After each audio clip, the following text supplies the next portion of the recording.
Hey everyone. It's been a while since I've posted a video on this channel, but here I am to talk about all the films in the DC universe so far. I'm not sure if I'm gonna do one on Marvel. I do like Marvel more than DC in terms of their movies, but I want to talk about DC today because Justice League came out last Friday, and I did actually see the movie at the time of that I'm making this video, but I want to do a whole nother video on Justice League. So right now I'm only going to be talking about Man of Steel, Batman v Superman, Suicide Squad, and Wonder Woman. So here we go.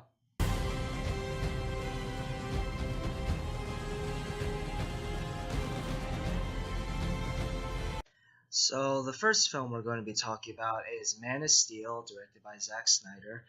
And I know a lot of people like this movie, but I really don't. This is probably my least favorite Superman movie. I have not seen Superman 3 or Superman 4, The Quest for Peace.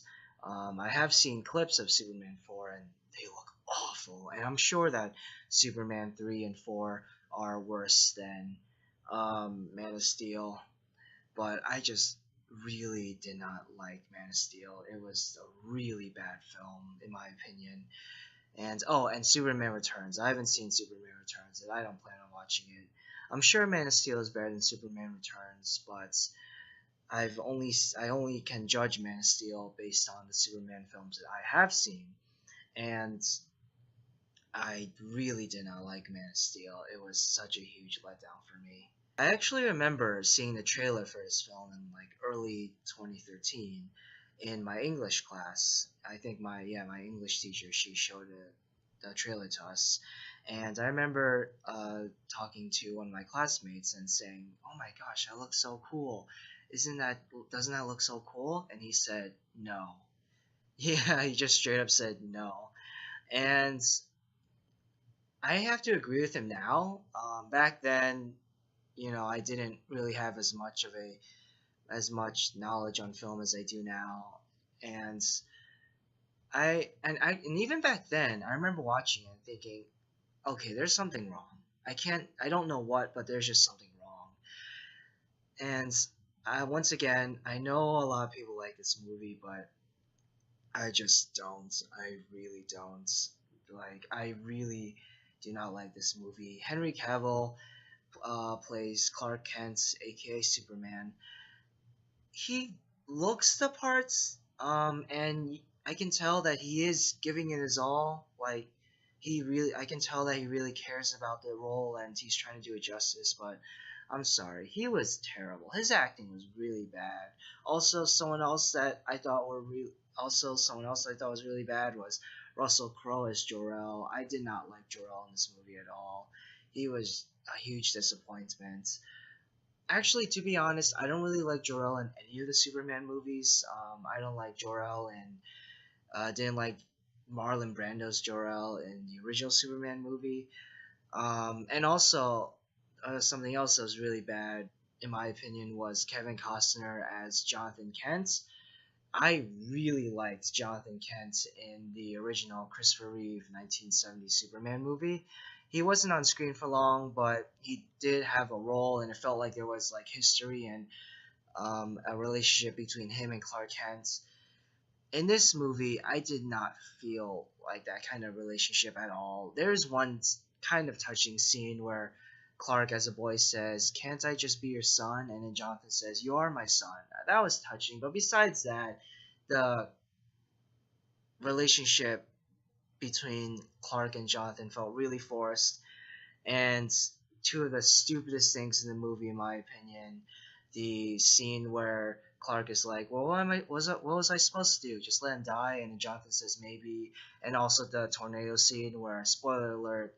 Oh, by the way, I'm gonna do spoilers for all the movies I'm gonna mention here. So yeah, that scene where Jonathan Kent is killed in a tornado. Both of those moments were just so stupid to me, and it was like trying to be so dark and serious, and this whole movie was trying to be dark and serious, but Superman is supposed to be bright, cheerful, happy.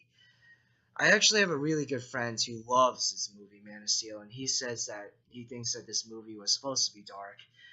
And I don't know, I just don't really think that it had to be. The one dark thing that happened in this movie was Superman killing Zod. Now, a lot of people do have an issue with this.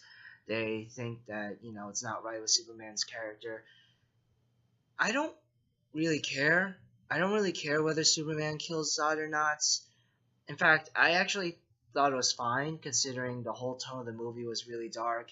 I thought that that moment did fit, and yeah, the people, and so basically, if you haven't seen the movie or if you don't really remember, Superman and Zod are fighting, and then Zod like shoots his laser eyes towards these group of people and are backed up against this wall, and even though they can escape easily, they don't, and Superman has to kill Zod to save the people. And honestly, I'm fine with Superman killing Zod. It does, show like how far Superman has to go to be the savior of Earth, and even having to kill a fellow Kryptonian.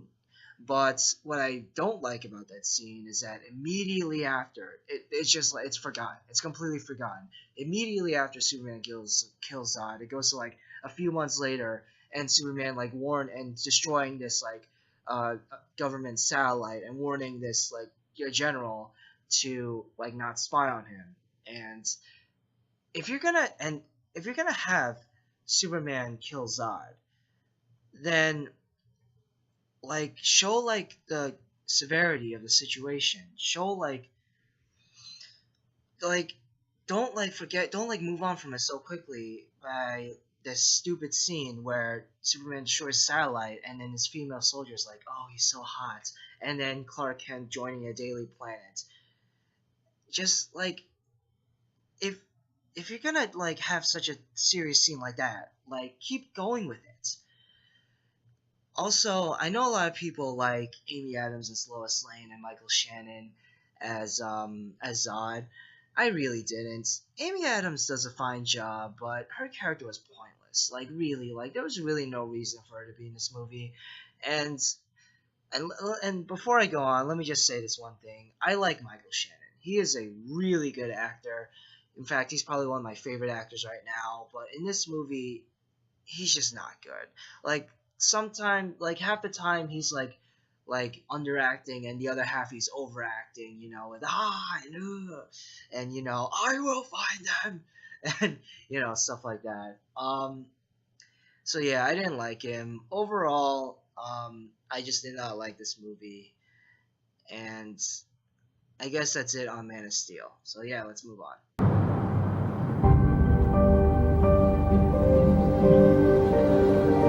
Alright, so now we're going to be talking about Batman v Superman Dawn of Justice. Okay, I have to just start out with this. I know it doesn't really matter, but I just have to start out with this. Batman v Superman.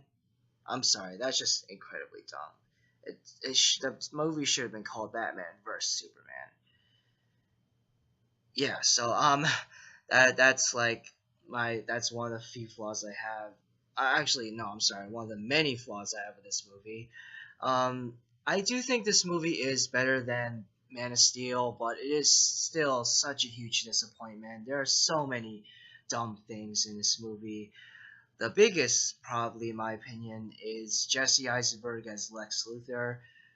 Wow, this is a beyond awkward performance. This is a terrible performance, and it's such a shame because Jesse Eisenberg is a really good actor, but his performance in this movie is just so hammy and weird and awkward and cringy, and that moments where like he leaves like a pea jar and Holly Hunter's character sees it. That's much later in the movie, but I'm oh my god, yeah, just no. Jesse Eisenberg was really bad. Um, sorry about that. So yeah, let me just go through all the flaws in the movie first, and then I'll go into some of the things I liked about that movie. So another flaw is the Martha moment. The moment where Batman's about to kill Superman, and Superman's like, "Save Martha." That was I know a lot of people defend that moment, saying like, oh, it's a moment where like Batman sees Superman as human. I'm sorry. That was just I don't agree at all. It was just I mean maybe that was the filmmaker's intention, but the execution is just so dumb, and it's a really stupid moment, and I did not like the Martha moment at all.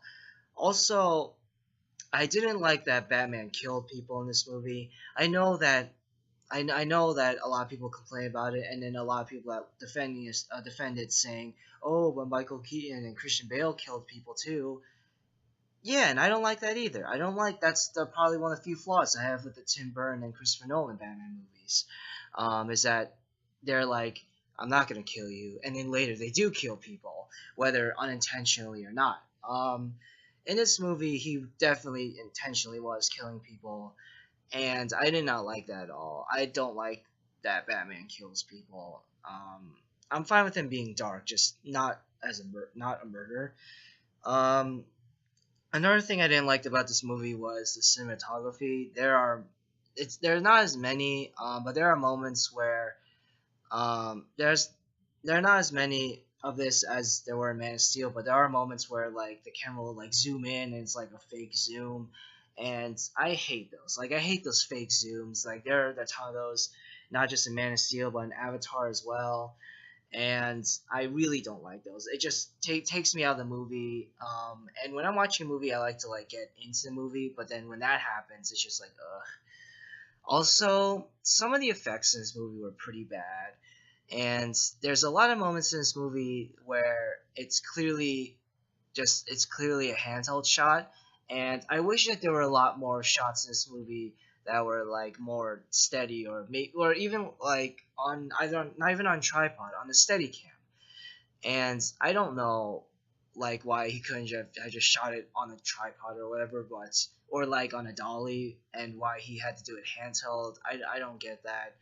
Um, but yeah, it was just all this like all the handheld camera movements also took me out of the movie, and also some of the effects were pretty bad, like really bad. I was actually surprised at how bad some of the effects were.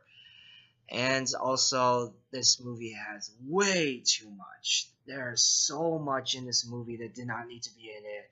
The nightmare sequence of the parademons, the email with the videos and the stupid logos of Flash, Cyborg, and Aquaman. Wonder Woman didn't really need to be in this movie, but in her defense, she was awesome. Gal Gadot, whatever, however you pronounce her name, she did an amazing job as Wonder Woman. And when she came on screen and heard that guitar theme start playing, that was awesome. Also, awesome in this movie was Ben Affleck as Batman. He was incredible. Like he was great as Bruce Wayne and Batman. The only thing I didn't like Batman was killing people, but besides that, he and Jeremy Irons as Alfred were awesome. Henry Cavill as Superman was a little bit better in this movie, but I still didn't like him as Superman. He was still like super like brooding and dark and mopey and not smiling, and so yeah. And also, Amy Adams as Lois Lane. Look, I love Amy Adams, but as Lois Lane, no. I'm sorry, just no. Like Lois Lane does not need to be in these movies, and just her. And in fact, she like made it worse. Like she at the end, towards the end of the movie, when they need it when they need it most, when Superman, Batman, Wonder Woman need the spear, the kryptonite spear that Batman makes when they're fighting Doomsday, Amy Adams throws it in the water and then goes back, and then all this rubble traps her in the water, and then Superman has to save her and grab the spear, which can kill him too. I'm sorry, just she was just so stupid. And speaking of which, Doomsday. Oh my god, Doomsday in this movie. So, I did already mention a few pros, which were Ben Affleck, Jeremy Irons, Gal Gadot. There were some of the few good things in this movie. Another awesome thing in this movie was the warehouse fight, where Batman is going to save Clark Kent's mom, Martha, and this is after their fight, and he's going to save Martha, and it is incredible. The fight choreography, some of the things that Batman does is absolutely amazing. It was such a cool scene. It was definitely my favorite scene in the movie. Probably my only favorite, the only action scene in Batman v Superman that I liked. It was absolutely incredible. But still, despite that, overall, I did not like this movie at all. And if you haven't seen it, I would not recommend it. And yeah, let's move on to Suicide Squad now.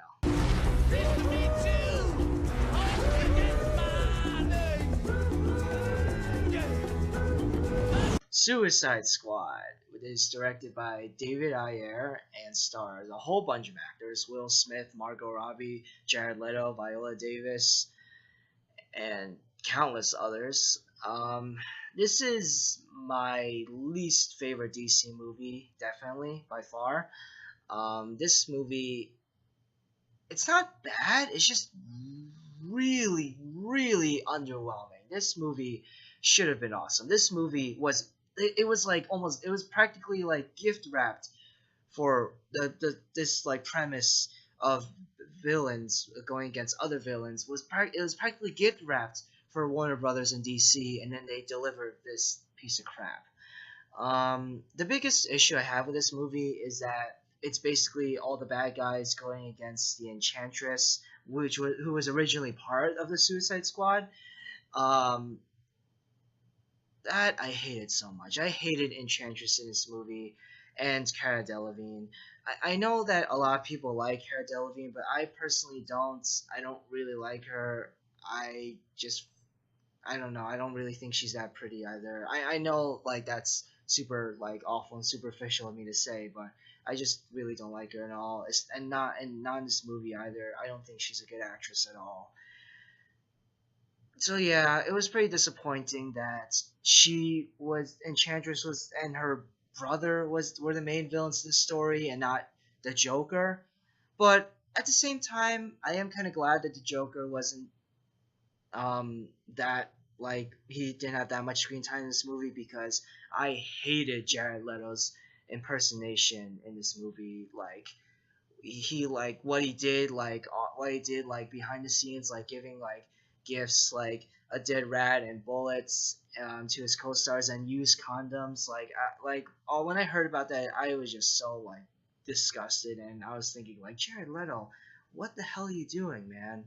And I really did not like Jared Leto's take on the Joker in this movie. I thought that he was so stupid, and the only thing I liked is that he in this movie, Joker is shown to be kind of care about Harley Quinn a little bit. In all the other incarnations of Joker where he's with Harley Quinn, he's like really abusive and awful to her. I thought it was kind of interesting that he does care about her a little bit, but the execution was just kind of awkward. Speaking of Harley Quinn, excuse me, Margot Robbie plays Harley Quinn, and she was amazing. Oh my gosh, like her look, her acting, like her voice, like her personality, like oh my, everything about Harley Quinn I loved. Harley Quinn in this movie was so awesome. I'm looking forward to seeing Gotham City Sirens, if they're still doing that with Margot Robbie. And also another plus in this movie, a few other pluses were Viola Davis as Amanda Waller. Her performance was really good, but her character was really stupid. Her character did some really stupid things, and I just I don't know. Like, yeah, her performance is fine, but just as a character, like Amanda Waller pretty much is a reason. She basically like made it easy for Enchantress to try to take over the world. Will Smith as Deadshot. I didn't really like Deadshot that much. His character was basically just Will Smith doing a bunch of improv, doing what he does, just being Will Smith. But he is Will Smith, so he is really likable and fun in this movie. And the best action scene, in my opinion, in the movie is when they're in the city and Will Smith is taking all these like I'm gonna call them putties because that's what they look like. Putties from the minions in this movie basically are putties from Power Rangers. There's a scene where Will Smith is like surrounded on top of a car and he's surrounded by all these putties and he's just shooting at all of them. In my opinion, that's the best moment in this movie. And also another moment is when like he's surrounded by all these guards and he has to prove his worth by shooting at all these like metal targets. And that was also something else that was really cool. Also, what also surprisingly good was Jai Courtney as Captain Boomerang. I don't like Jai Courtney. He seems like a fine person in real life, but as an actor, he is a terrible actor. But in this movie, he delivered a really good performance. I was really shocked by that, actually. I actually really liked him. There's a kind of dumb moment in the bar scene later where he leaves and then he comes back when they all agree to go against the Enchantress. Um, so yeah, but besides that, I really liked Jai Courtney as Captain Boomerang. Everyone else, Killer Croc, Slipknot, I think that the guy that dies in like after like is introduced into the team and then dies 5 minutes later, Diablo, Rick Flag, and Katana, they were terrible. I did not like them at all. They were basically just expendables. And Killer Croc, I could tell he was only in the movie to guarantee a best makeup Oscar for the movie. And in my opinion, out of all of the expendable characters, I guess the dumbest, in my opinion, was Rick Flag. Oh my god, this guy was horrible. Actor, character, and his dialogue. Like, some of the lines he has to say, like, we gotta cut her heart out. This is Katana, she's got my back. I would advise, or there's sword traps, or whatever, stupid dialogue like that. Wow, like, every time this guy was on screen, I was just like, can we just go back to Will Smith? Or Margot Robbie? So yeah, so this movie was pretty disappointing. I know I didn't really talk about the plot that much, but to be honest, there really isn't that much plot in this movie. And so yeah, this is my least favorite DC film so far. There are a few good moments with the characters and the actors, actually, I have to say. But oh, I'm sorry. Before I go, I have to talk about the bar scene. Now, a lot of people think that the bar scene is the best scene in the movie because it's like a character building scene. In my opinion, the bar scene, this basically happens after the Suicide Squad members find out that Rick Flag was lying to them about the true purpose of the mission. In my opinion, the bar scene is the worst part of the movie because it's all just exposition. Well, two things. One, it's all exposition. It's all like exposition and everything feels so forced, all the dialogue and Diablo's backstory about his family. And also, they're in the bar. All the Suicide Squad, they're in the bar because they give up. Now, they're villains. Shouldn't like villains be like the most motivated people in a superhero movie? So why the hell would they give up? And shouldn't they be used to like being lied to? Like throughout the whole movie, like they've been treated kind of poorly by the government, and Rick Flag hasn't really been like that friendly to them. So why would they get so upset? Because that he lied to them. It's kind of minor compared to what they have to go through with like police guards in the beginning of the movie, or like the guards in jail and all that stuff. So like, why would they give up and go into a bar and just it was just so stupid. That scene was just so stupid. I know a lot of people liked it, but I did not. I can't really think of anything else to say, so let's move on to, in my opinion, the best movie in the DCU so far, Wonder Woman.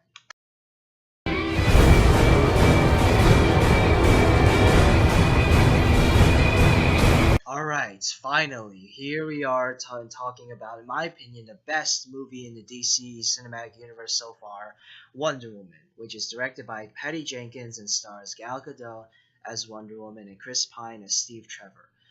Now, the reason why, in my opinion, this is the best DC movie so far, or in the DC cinematic universe, is because this is, in my opinion, the most lighthearted and best movie with character development. In my what Patty Jenkins did really well in this movie is focus more on character instead of action. Like in a right way. Like all the DC movies do like focus on character, but they don't do that really well. In my opinion, like what makes this movie so great, I don't really know how to explain this that well, so I'm gonna try it the best of my ability. What makes this movie so great is that the characters are fleshed out really well, aren't super dark and brooding and gloomy, and the whole movie is like super colorful. Like that was such a huge breath of air, like seeing this movie like with like color and not with like sepia tone and stuff, and not be like super dark and angsty. Um, and the characters are like really well fleshed out, and what I really liked about Steve Trevor is that he didn't basically become the female sidekick character. You know how in like unfortunately how in many male driven superhero movies, the female character is basically very expendable and has to be saved by the main hero a lot. In this movie, Steve Trevor does get saved by Wonder Woman a couple times, but it is justified, and there are a few times where Steve actually has to save Wonder Woman from a few other bad guys. Um, but there is this fantastic scene where Steve does save Wonder Woman, but we'll talk about that later. Let me talk about the flaws of this movie first, because there are some, but there are so many like good things about this movie, and I want to get into them a little bit later, because there's so many. So let me just get the cons out of the way. The biggest con, the villains, all of them. General Ludendorff, Ares, Doctor Poison, they're all bad. They're really bad, like really bad, underdeveloped villains. Yeah, they were just like so dumb, and it was like so obvious that they were just put in there just to have just to have a villain, and they tried to like do this big twist. I said earlier in the video about spoiler alert in case you didn't remember. They tried to do this big twist where like Wonder Woman thinks Ludendorff is Ares, but then it turns out that the British guy Patrick is Ares. I thought that was kind of dumb. It was kind of neat though when he was talking, but then when he was had to put on his CGI metal suit and he was like saying video game dialogue like "I will destroy you," that was just really dumb. The final battle in this movie between Wonder Woman and Ares is basically this big just CGI battle, and they try to do this thing with Doctor Poison, like revealing her true face. I just thought was very forced. All right, let's move on to the pros. So that final battle is really bad, but there is a moment that I loved in the movie. So Ares is trying to make Wonder Woman kill Doctor Poison, but then Wonder Woman remembers an earlier moment. So right before the battle, Wonder Woman is like an explosion happens. It makes Wonder Woman temporarily lose her hearing, and Steve says some stuff. And because she lost her hearing temporarily, she doesn't hear what he says. He says something, and then he runs to this plane full of gas so they can fly it up into the sky and sacrifice himself so that the plane filled with gas won't go into London. So we see this scene, but we don't hear what Steve says. And then in the final battle, when Ares makes Wonder Woman, or tries to make her kill Dr. Poison, she closes her eyes and then she remembers what Steve says. And we hear it this time. And he basically says that he wishes that they had more time, and she can be the hero of tomorrow, but he has to be the hero of today. And then he tells her that he loves her. That was such a great moment. Like, I really liked how they showed it twice. First time we can't hear it, and then the second time we do. And I loved that. Another scene I loved in this movie, in fact, was my favorite scene in this movie, was the No Man's Land scene. I loved this scene not just because it looked cool, with Wonder Woman running across the field and um, blocking bullets with her shield and kicking the bad guys' butts. But what I really liked is that Wonder Woman is going out onto that field not to like enact revenge or for some really like angsty reason or a stupid reason. She's going out there to save people. Just for that one reason, just to save people. We haven't seen a superhero movie in Marvel or DC film, or even in any of the shows really, do that in such a long time. So it was so refreshing to see a hero go out and save people just for the sake of saving people. And she inspires the other soldiers to go out and fight the bad guys in this movie as well. And I loved it. Like the moment, like when she puts her the tiara thing on. I don't really know what it's called, and then she climbs to the ladder and goes across no man's land, and that swooping, beautiful music uh, goes in, begins. I was like, I didn't cry, but I did get a little teary eyed. Something else I loved in this movie was the chemistry between Chris Pine and Gal Gadot. Their chemistry was fantastic. Also, I liked it. They weren't like really fleshed out, but I liked how there are basically a few like side characters that Steve Trevor recruits to help them with the secret mission to go into enemy territory. They aren't really fleshed out, not really that three dimensional, but they were given a little bit of an identity. There's this moment with one of the characters, this big like Indian guy, like Native American guy, and he talks about his past and how Steve Trevor's people killed his people, and how he's like conflicted to help Steve Trevor, but he does it so anyway for the sake of humanity. And there's a moment with the Scotch guy where he like sings for first, and apparently it's like the first time he sang in years. This is after the battle in the town, that which follows the No Man's Land scene. And also, there's this other guy who reveals that he wants to be an actor, but then he couldn't because of his race, so he decided to find the war instead. And they're not like super like three dimensional characters, but they are like really fairly fleshed out, and it's not like just these bunch of stereotypes. Something else that I really liked this movie was the costume and production design. It was incredible. Like I actually think that the production design of this movie could be nominated for an Oscar. Like I really think so. Going back to Bad real quick. There are a few moments of slow motion where I was just like really, slow motion, and I'm not sure if that was like Patty Jenkins' decision or Warner Brothers' decision. Like there has to be slow motion in this movie. I just didn't think it was necessary. And yes, there were a few times where the effects did look really fake, like really, really fake. Like you can tell, like there's no doubting that that was CGI at all. But overall, I really enjoyed this movie. Like really enjoyed it. And if you haven't seen it yet, this is the only DC film that I would probably recommend watching. Um, so yeah, I think that's it on all of the DC films so far. I am gonna upload a separate video on Justice League soon, probably like right after this video. And so yeah, I hope you guys enjoyed, and yeah, I'll hope to see you guys soon. Be sure to like, comment, and subscribe. And yeah, have a good night, everyone.